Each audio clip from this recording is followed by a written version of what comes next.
Story 1. Canada's former finance minister and current Liberal Party leadership contender has proposed a bold countermeasure, imposing 100% tariffs on select American goods, including Tesla's. Story 2. The market would correct itself, and there would be zero demand for Teslas in the country that imposed the tariff. Not that Tesla would be concerned, because they would not. Story 3. A Canadian politician has proposed a 100% tariff on Teslas because of Elon. It would kill sales of Teslas in Canada.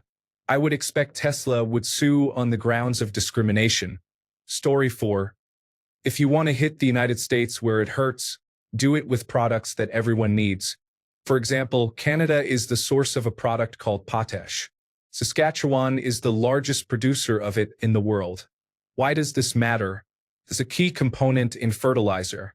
So if Canada puts a tariff on potash, the cost for every farmer in the United States goes up, which means grocery bills go up for everyone. Story 5. Not much, since Tesla sales are not a significant factor in the economy as a whole or the trade between any two countries in particular.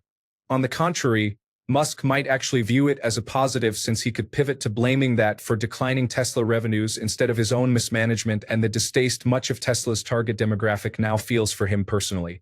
Story 6. Not only that, I think if the European Union, Canada, Mexico, and others blocked Meta's sites, Facebook and Instagram, and Apple products from their countries, it would have a pretty big impact in getting the tech oligarchs to turn against Trump.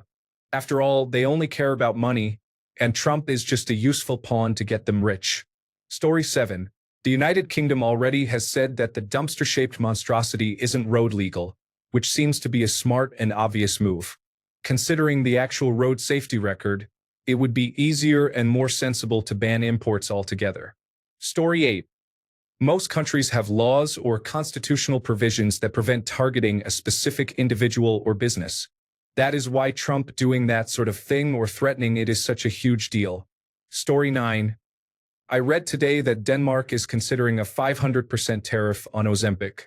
It has been speculated that Trump is using Ozempic to lose his large amount of weight that he was carrying around 4 years ago.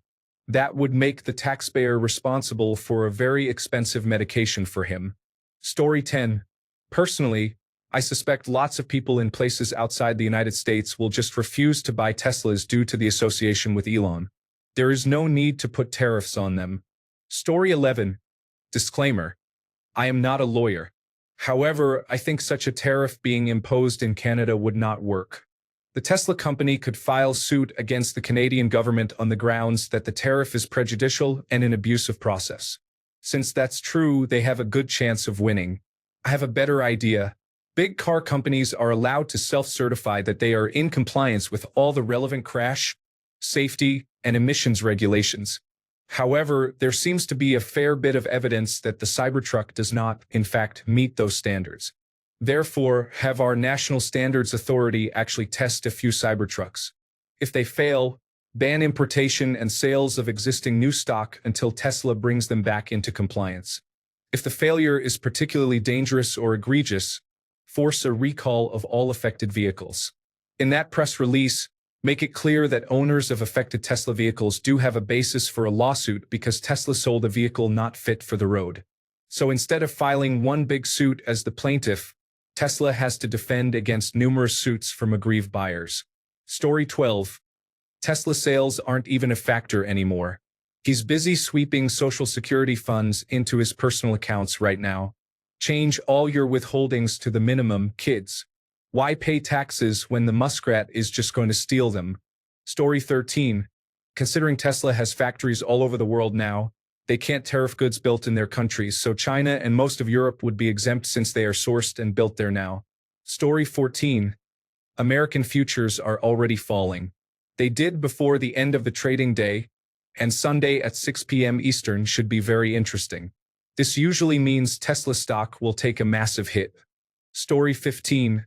Tesla in that market would go away effortlessly. 50 or 60 alone could nearly kill beyond rich individuals. Look at the chicken tax in the United States, for example. Those there would also become due to the specialty of the car far more expensive to repair, as parts would be affected as well. Other manufacturers would fill the gap, almost certainly China's giving them even more global power and wealth. Story 16. They would not have access to a product in demand and be worse for it. If it causes an escalation, they would lose access to United States markets to export and suffer horribly. The United States markets would be mildly inconvenienced. Story 17. It is obviously a silly question. It is ludicrous to try to retaliate against the United States by charging extreme tariffs on one company because you do not like the owner or main shareholder. Story 18. Better to cut all the tariffs on Chinese and European Union-made electric vehicles. I had a lovely ride in a Peugeot electric vehicle in Amsterdam in 2023 that wasn't built by a controversial South African individual. Story 19. Elon would probably do something absurd like tank the global economy, since he has basically unfettered access to the United States Treasury systems. Honestly, there are probably already black hat groups that have tunneled into the Treasury systems, considering how secure that server his artificial intelligence folks installed at the Office of Personnel Management turned out to be. Story 20. A 250% tariff would mean Cybertrucks in Canada would cost around $380,000, and only extreme supporters of the Make America Great Again movement would even contemplate buying one. We should do it immediately. Story 21. They would get bigger tariffs, and ultimately their economies would collapse because they rely on the United States far more than it relies on them. How do you people not understand this? Story 22. The nations the United States is targeting just aren't big markets. The only option here is a full trade embargo on the United States. Deny them access to foreign natural resources entirely. That's all they really care about. Story 23. The best course of action for all the country's leaders is to educate their people that these tariffs are more harmful to Americans than anyone else and to just wait this out. Meanwhile, they can and should minimize their United States products and services to start impacting Americans so as to market correct their stupidity. Story 24. Slapping tariffs on specific luxury goods is just a shot at that company. If you're going to increase tariffs, you have to do it on things that affect the greater population without messing up your own. Story 25. It's not Tesla they should be hitting, honestly. There's a list going around of people who are directly and properly responsible for Trump pushing these destructive policies in an attempt to destroy the United States. Start with them, tax them, audit them, hurt their businesses, which are massive, and instead of imposing a tariff on Tesla, block Twitter, Facebook, and Amazon. Story 26. Tesla is the least of everyone's concerns. I get it. Reddit hates Elon, but tariffs are of broader concern and directly tied to economic policies. And it opens up further retaliation efforts by the United States administration through non-tariff barriers. The United States has vested interests in protecting its key industries, such as Apple, Google, Facebook, and Boeing. If they are singled out, you can bet all United States politicians would retaliate harshly and decisively. Sometimes maintaining a facade of fairness is important. A blanket tariff at least does that. All things considered, Elon isn't that important to a lot of people and politicians, and he apparently only lives in Redditors' heads rent-free. Story 27. Most likely, Trump would take it as an insult and drastically increase tariffs against that country until they relented. The United States is an economic powerhouse that many countries rely on, while its economy relies on relatively few other countries. It has the economic weight to influence smaller countries to do whatever it wants. Story 28. Why Tesla? It's not even a car that people can afford. If you actually wanted to hurt America, you'd have to put massive tariffs on the pharmaceutical, healthcare, and insurance industries, since those industries are where we make the most profit. Story 29. In 2023, Tesla sold approximately 60,000 vehicles in Canada compared to 600,000 sold in the United States and 600,000 sold in China. So even if you completely ban sales in Canada entirely, it would make little to no difference to their bottom line. However, banning the Tesla Megapack power projects might have an impact, as many of those are being built in Canada. Story 30. I'm not sure how many, if any, Teslas are exported to foreign markets, but Tesla does have a factory in Europe, Germany, and China in Shanghai, so I doubt this would significantly impact the availability of cars in those markets. Story 31. Literally unaffected, the people that buy Teslas could afford them at 3 times the price, and other people weren't buying them anyway. I actually think this was a billion IQ move by Trump and Musk. Musk does some controversial things to draw attention, deflecting criticism when Trump does his stuff, leaving the United States largely unaffected. Story 32. Well, we would end up in a tariff war that could cripple the world economy. Unfortunately, the economies of all the nations involved are no longer isolated to a small group of friendly nations. For example, the last time we placed tariffs on certain Chinese imports, they retaliated by placing tariffs on soybeans. While that doesn't seem very damaging, it bankrupted several small soybean farmers in the Mississippi Delta, which in turn raised the cost of soy milk and other soy-based products like baby formula. The problem is not in the raised cost due to higher tax on imported goods, but the damage it does to the small farmers and small businesses who will be affected. What you don't think about is that once these farmers go bankrupt, that part of production is lost and will take years to replace. Once the tariff war is over, the entire world will be paying a constant higher price due to the scarcity of goods because of the lack of production.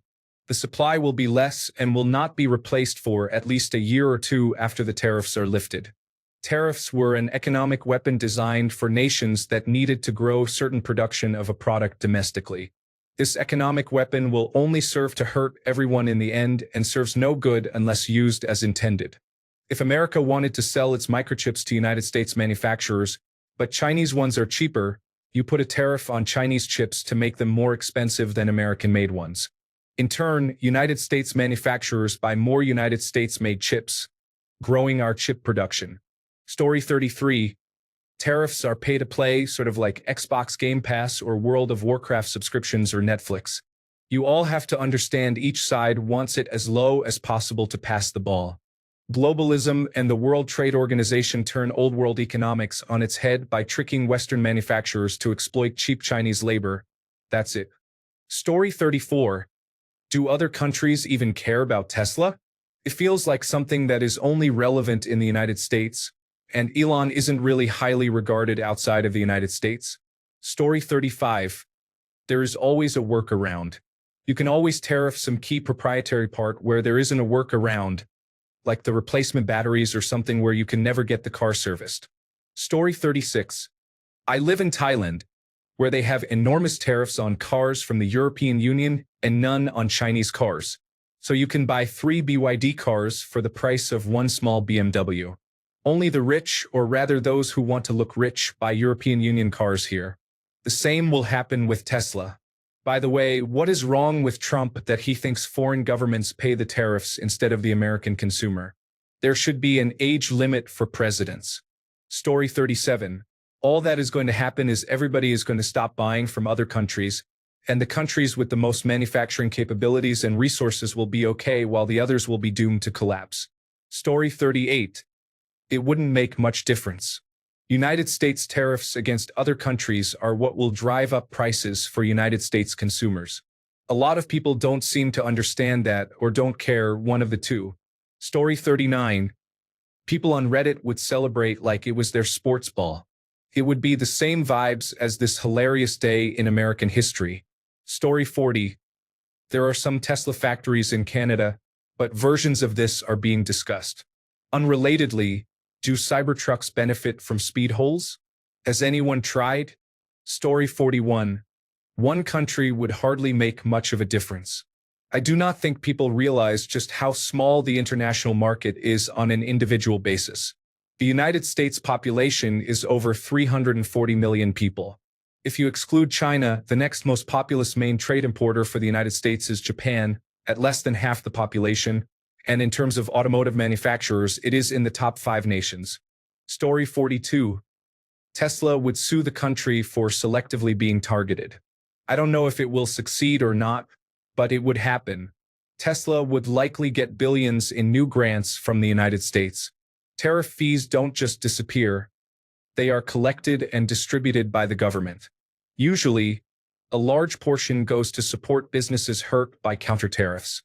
So, of the billions collected by the 25% tariffs on, say, Canadian goods, Tesla would likely receive billions. Story 43. Imagine the entire world's governments do this to United States corporations, in essence making them lose so much money that they are forced to get out of politics. Story 44. How about consumers who have a problem with the agenda of certain businesses and business owners just boycott their products instead? Boycott anything to do with Musk, Bezos, Zuckerberg, Thiel, and anyone else who tries to influence government with donations and help of any kind. Story 45. Very little, given that no country outside North America sources Teslas from the United States. All come from either the Shanghai or Berlin factories. Also, taxing one single company's products isn't going to have a significant impact at a national scale anyway. Story 46. It's time to reevaluate what's a need and what's a want. This is war. Do you need an Amazon Prime subscription? Do you need Zuckerberg's social media apps? But yes, absolutely ban President Musk's products from our nation. Story 47. You can put a tariff on a given source. You can impose a trade embargo. You can implement import and export price controls. One of the goals of all of this should be to make the American wealthy upset that we're cutting into their profits so that they will challenge our petty circus peanut dictator.